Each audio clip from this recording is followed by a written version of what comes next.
Howdy, howdy. Welcome back to another Lord of Heroes video. I'm trying to go through this quickly as I can possible. The update is finally here. So we have the new contracts that will be released, the fourth rendition of contracts. So global players, you won't be able to get these, but if you've been playing on the Korean server since the beginning, these will be coming up to you soon, if not already. We got the Earth Alev here. We're going to go over the skills and kind of talk about where we think she will be useful. Alright, we got the first skill here that says attacks the selected enemy, fills the action gauge of the ally with the highest attack power by 20%. Alright, going to go up. Keep in mind she is a guardian.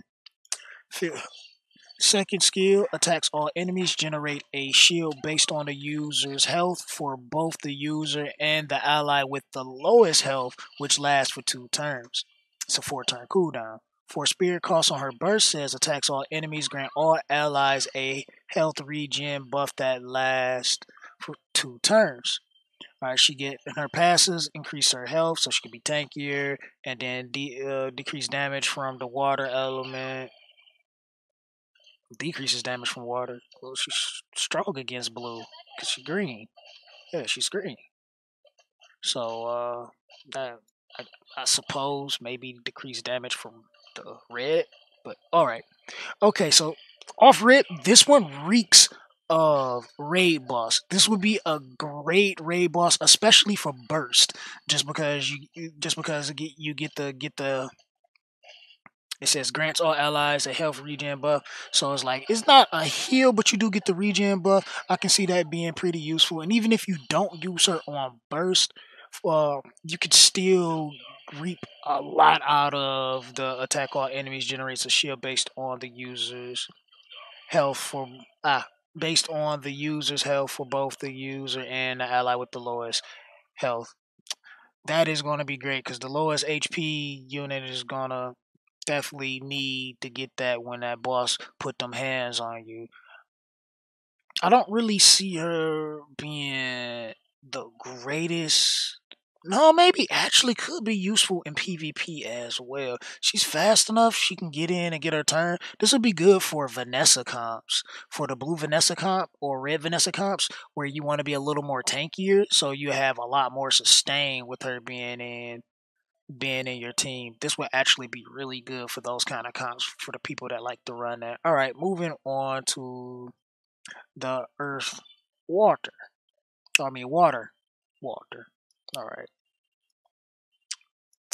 He's blue. Attacks the selected enemy. All right, he is a striker too. So attacks the selected enemy, damage increase according to the user's speed. Now I read through these already. This dude speed scaling. That's great. We're getting like a free unit for speed scaling. And his second skill on a 4-turn cooldown, attacks all enemies, grants the user Fury of Swift for 2 turns. This buff increases speed by 6% for every 10% of health loss. So he's just giving himself more speed, which is going to scale his damage even more. I'm not sure if this stacks. It doesn't look like it. Well, it doesn't say anything like it stacks. And then it's burst for spirit cost. Attacks all enemies, damage increase and core into user speed. Now he's definitely gonna be a contention for PvP. I can see a lot of people going for him just to fill out their PvP teams a little more. Probably pairing him up with the red asterisk, which is gonna be really great. A lot of speed scaling, just put really high speed heroes together so you can have some decent speed tuning and lots of speed. A whale's dream, a whale's wet dream, right?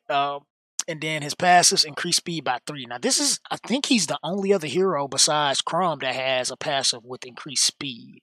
I have to actually look in game to see how far these go up, cooldown, speed reduction, all that stuff later. But we're just trying to go over these things real quickly here.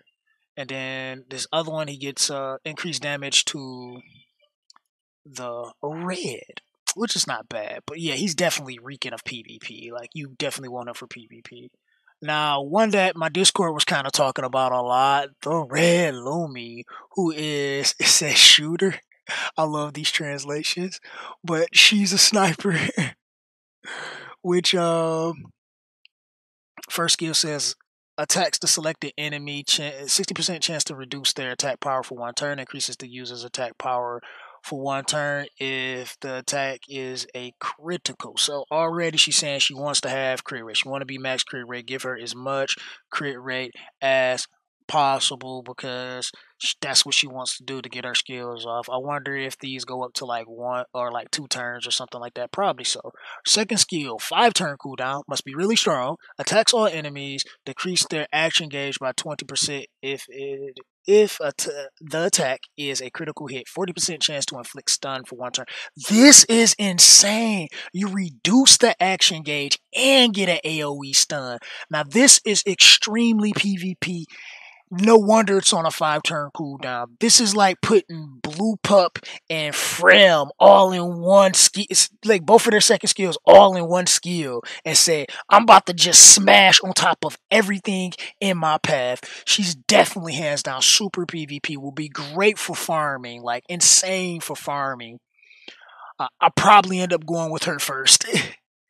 Say, Burst, Force Spirit cost, attacks all enemies, 60% chance to reduce their defenses for 2 turns. Ignores defense if the attack is a critical hit. So once again, she ignores everybody's defense if it's a critical hit. Crazy right here. I'm definitely going to see some insane videos coming out of the Korean players using her in 30 days. Then her passes get her increased health and decreased damage from the green element. So she definitely seems like she's the better of the two, but they all are really good. I'm sure there's going to be a select people that probably go for the green Alev, but mostly I think most people are going to lean towards getting the blue water and the red Lumie. Of course, I probably end up picking Green Lavender as my second contract. I really want them all. They all are so good. Speed Skeleton is like you really gotta have some good stuff. Like I probably wouldn't recommend going for the blue water unless you're like spending. Just because Speed Skeleton is like if you're really lucky and you got good gear with nice speed subs, then great. But other than that, I would probably go for your second contract, the green Alev over him, and then the red Lumie as the first once we get there. But that's months down the line, and some of you watching this video probably won't even be playing this game then. But the people that are going to be, I'm glad you guys are staying. Alright, I took up enough of you guys' time. Leave in the comment section below who you're going to choose if and when you get to this point in contracts. I like to talk about that and we can get us nice little discussion and everything. Let's get this video to 30 likes because that's great because we got giveaways that I want to do, and I don't think we want to do giveaways unless we can get more likes on these videos. So, this is your host, GamerDude2088, signing out, saying much love, God bless, subscribe, and deuces.